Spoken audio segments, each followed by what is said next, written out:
Kakalabas ko pa nga lang ng alas 3 ng madaling araw pero yung pumasok sa akin, 3 booking kaagad. 2 Marikina at 1 San Mateo yung drop natin. Nagtataka nga ako kung bakit ganun yung pumasok na booking hindi naman malakas yung ulan. Kahit nga ambon ay wala din kaya pinick up na natin. Dito nga pala ako nag-pick up sa dati kong school sa parang high school. Tapos yung 2 booking naman ay dito na magkasama na sila sa may store na to. Parang 200 meters away nga lang yung pagitan na itong first booking ko at saka dito sa may 2 pipick upin ko. Dahil nga mabilis lang yung biyahe, na-drop ko kaagad to at kumita tayo kaagad ng 169 pesos. Babalik na nga sana ako sa Marikina, dito ako dumaan sa may C6 para dire-diretso. Nung pinasukan naman ako ng booking, choking, pero along the way lang naman siya kaya dinire-diretso ko na rin. Ang galing nga dahil wala pang 1 oras halos, naka-4 na booking na ako pag na-drop ko to. Magandang panimula yun kung sakali dahil bago pa sumikat yung araw, nakapondo na tayo kahit 10 man lang.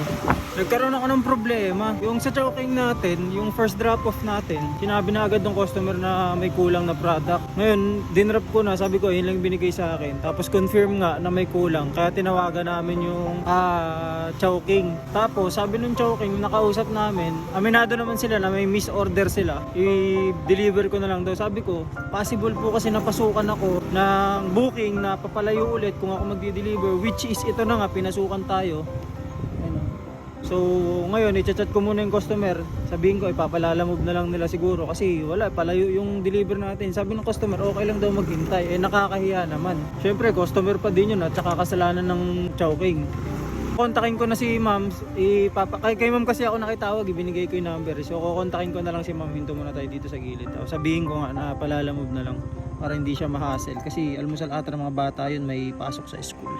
Nasabi ko naman na sa customer yung magiging solusyon niya kung sakali dahil nga pa-drop off na ako dito at malayo pa yung pinaggalingan ko. Pagsikat ng araw, di na ako pinasukan kaya bumalik na ako sa Marikina. Halos ata lahat ng naging booking ko ay puro San Mateo or Montalban lang. Nung tuluyan na ako hindi pinasukan, umuwi muna ako noon para matulog tapos nagatid na kay madam. Mga 1.5 oras din ata ako nakatulog. Nagbukas na ako ng apps ko habang binabaybay ko yung daan pabalik ng Ayala Malls Argo. Pasensyahan nyo na pala kung medyo madilim yung ating Insta360 dahil kinakapa ko pa, inaaral ko pa kung paano paliwanagin. Pagdating ko naman sa parking, pinasukan ako kaya nag-U-turn na ako ulit palabas. Malapit lang naman yung booking na pumasok sa akin. Pabili nga pala to sa may National Bookstore. Dito lang din sa may CNB Circle Mall. Isang papel nga lang sana yung papabili sa akin. Parang vellum paper ata yung tawag doon kasi sa school yung drop off nito. Kaso pagdating ko nga dito sa may National Bookstore, sarado. Gagawin ko pa sana ng paraan na maganap na lang na ibang National Bookstore. Kaso mas matagal pa yung open ng iba. Halos 9 AM pa. Dito 8:30 AM.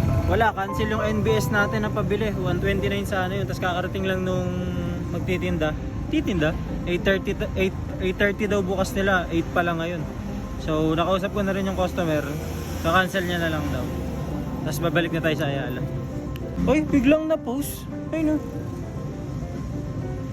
Ito ata yung issue na sinasabi nila. Ahawit sa'yo boss. Store close yung pagkaka-report ko, pero napopost pa rin. Hindi ko naman kinancel na na affected yung ko, cancellation rate. Ito ata yung kagaya din sa mga movie yung pinagkakaguluhan nila sa internet ngayon Yo. Sablay. At pala pinabayaan ko na lang customer mag-cancel. Payat. Wala tayong magagawa, ganun talaga yung sistema ni Grab. Hindi naman tayo magdidesisyon kung anong mangyayari sa mga account natin. Kaya pumunta na lang tayo dito sa tambayan natin dahil alas 10 naman na, oras na ng planner. May upuan, tsaka may lamesa, talagang relax, waiting na lang. Pinasukan na tayo, Grab Express. Corporate na Hatak din pala yung pumasok sa atin nito kaya pinuntahan na natin to, gawa na yung order tapos i-deliver na din natin. May binayaran tayo dito, rin nabunuhan pero ang delivery charge ay bayad na.